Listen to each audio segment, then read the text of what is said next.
अस्सलाम वालेकुम। Fourth year आज हम जो करने जा रहे हैं टॉपिक, उसका नाम है स्विट्ज़रलैंड के दस्तूर की खसूसियात। पहली जो खसूसियत है वो मुफस्सल का मतलब होता है डिटेल में, तहरीरी रिटन फॉर्म में है। स्विट्ज़रलैंड का दस्तूर तमाम तर तहरीरी शक्ल में मौजूद है और काफ़ी तवील है। इसकी ज़हामत कहते हैं मोटाई को, अमरीकी दस्तूर से करीब करीब दुगनी यानी डबल है। मरकज़ के इख्तियारात को काफ़ी तफसील से बयान किया गया है ताकि मरकज़ और इकाइयों के दरमियान कोई उलझन पैदा ना हो। तवालत यानी कि लंबा ये दस्तूर क्यों है, उसकी एक वजह ये भी है कि दस्तूर में तमाम इस्तिलाहात को 4 ज़ुबानों में दर्ज किया गया है। आपको मैंने पीछे भी बताया था कि 4 ज़ुबानें इनकी कौमी ज़ुबानें शुमार होती हैं, जर्मनी, फ्रांसीसी, अतालवी और रोमानवी। दस्तूर ने चारों ज़ुबानों को तस्लीम किया है।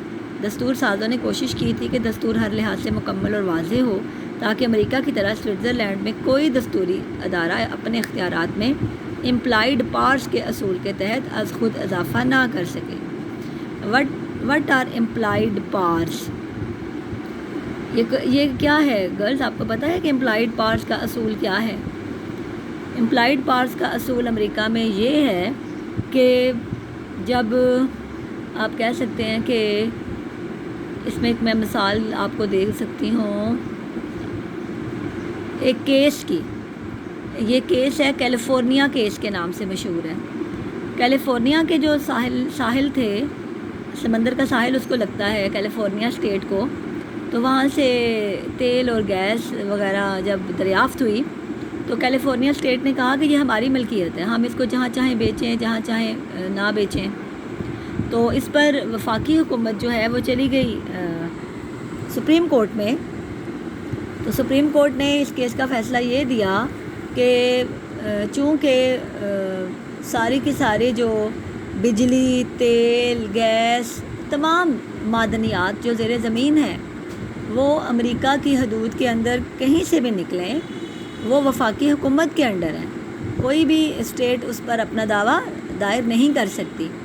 और इसी तरह चूँकि तेल, गैस और इस तरह की तमाम चीज़ें इनके वफाक के अंडर हैं, इसलिए इनके साथ साथ और बहुत सारी चीज़ें जैसे इनको ले जाना, लेके आना, इनसे चीज़ें बनाना, यानी मज़ीद डिटेल में बता दिया कि चूँकि तेल, गैस, बिजली और इससे मज़ीद जो चीज़ें बनेंगी वो भी ऑटोमेटिकली वफाकी हुकूमत के कंट्रोल में आ जाएंगी। मतलब एक चीज़ अगर आइन में बयान हुई है तो उसके साथ रिलेट करके 10 से 15 चीज़ें सुप्रीम कोर्ट ने बता दी कि चूँकि इस पावर को इस्तेमाल करने के लिए मज़ीद ये पावर्स और ज़रूरी हैं, तो ये पावर्स भी वफाकी हुकूमत के कंट्रोल में जाती हैं। हालांकि बाकी 10-15 पावर्स आइन में लिखी हुई नहीं थी। तो इम्प्लाइड पावर का मतलब ये हुआ कि छुपे हुए इख्तियारात जो कि बाद में आपको पता चल जाएं कि ये भी इख्तियारात हमारे हैं, क्योंकि एक इख्तियार को इस्तेमाल करने के लिए उन इख्तियारात का होना ज़रूरी होता है। तो उन इख्तियारात को जो लिखे हुए नहीं होते लेकिन एक लिखे हुए इख्तियार को इस्तेमाल करना ज़रूरी होता है, उनको इम्प्लाइड पार्ट्स कहते हैं। अच्छा जी, और वो कह रहे हैं कि स्विट्ज़रलैंड वाले इस चीज़ को पसंद नहीं करते थे और वो इसमें बड़ी हद तक कामयाब भी रहे। तवील और जामे दस्तूर के बावजूद रवायात का रास्ता नहीं रोका जा सका। बाज़ रवायात बतदरीज दस्तूर का हिस्सा बन गई हैं। मसलन दस्तूर ने किसी गैर मुल्की को स्विस शहरियत हासिल करने की इजाज़त देने का इख्तियार वफाकी हुकूमत को सौंपा था, लेकिन रवायत यूँ तश्कील पाई है कि ये इख्तियार कैंटनों को मुंतकिल हो गया है। समझ आ गया ना गर्ल्स? यानी कि शहरियत किसने देनी है? वफाक ने, लेकिन इख्तियार किसको सौंप दिया गया है? वफाकी हुकूमतों को, वफाकी हुकूमत को। लेकिन रवायत क्या बन गई है? ये सूबों के पास चला गया है। आपको पता है ना कि स्विट्ज़रलैंड में सूबों को कैंटन्स कहते हैं। दूसरा पॉइंट है रिपब्लिक, जमहूरी। स्विस दस्तूर की नौयत रिपब्लिकन है और इस खसूसियत को मरकज़ी सतह के अलावा हर कैंटन में भी अपनाया गया है। रिपब्लिकन अंदाज़ दस्तूर के हर हिस्से में नुमायाँ दिखाई देता है और स्विस अवाम की रोज़मर्रा ज़िंदगी में मौजूद है। عوام کو آزادی کی نعمت سے مالا مال کیا گیا ہے۔ دستور سازوں کے ہاں فرد کو تمام زنجیروں سے آزاد کر دینے کی گہری خواہش موجود تھی۔ انہوں نے دستور کے ذریعے فرد کو مکمل حقوق دیے اور اسے ان پابندیوں سے چھٹکارا دلا دیا جو مذہبی، معاشی، معاشرتی اجارہ داریوں کی پیدا کردہ تھیں۔ دستور کے تحت تمام وفاقی علاقائی طبقاتی اداروں کی نوعیت انتخابی قرار پائی ہے۔ عوام کا حکومتی امور میں براہ راست عمل دخل ہوتا ہے۔ دستور کے آرٹیکل 4 میں درج ہے، تمام سوئس عوام قانون کی نظر میں مساوی درجہ رکھتے ہیں۔ سوئٹزرلینڈ میں نہ کسی کو کوئی مراعات حاصل ہے اور نہ کوئی کسی کی رعایا ہے۔ ٹھیک ہو گیا، آگے والا چھوڑ دیں، نیچے آ جائیں۔ سوئٹزرلینڈ ایک ریپبلک ہے جس میں اشرافیہ، بادشاہت اور آمریت کا کوئی نشان نظر نہیں آتا۔ ٹھیک ہو گیا گرلز؟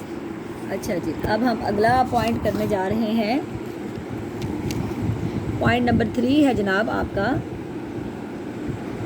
غیر لچکدار دستور، یعنی اس میں ترمیم کرنا کافی مشکل ہوتا ہے۔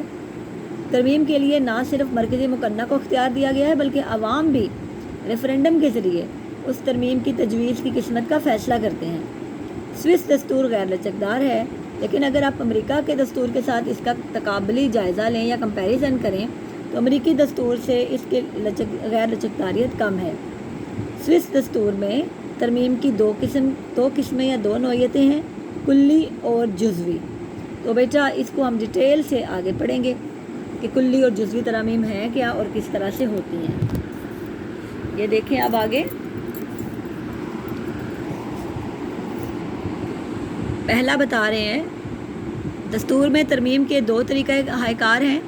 نمبر 1، دستوری ریفرینڈم کے ذریعے ترمیمی تجویز کلی ہو یا جزوی۔ بچوں کلی ترمیم کا مطلب یہ ہوتا ہے کہ پورے کا پورا دستور تبدیل کرنے کی بات ہو، اور جزوی کا مطلب ہوتا ہے کہ دستور کے کسی ایک حصے میں تبدیلی کی بات ہو۔ ٹھیک ہے؟ اچھا، اس پر عمل درآمد 2 طریقوں سے ہوتا ہے۔ تجویز کو مرکزی مقننہ کے دونوں ایوانوں کی توثیق کے حصول کے لیے پیش کیا جاتا ہے۔ اگر تجویز کو توثیق حاصل ہو جائے تو پھر کینٹنوں کی رائے لی جاتی ہے، یعنی صوبوں کی۔ کینٹنوں کی اکثریت تجویز کی حمایت کر دے تو پھر عوام کی منظوری کے حصول کے لیے ریفرینڈم کرایا جاتا ہے، اور ان تینوں مراحل سے بخیر و عافیت گزر جانے والی تجویز دستور کا حصہ بن جاتی ہے۔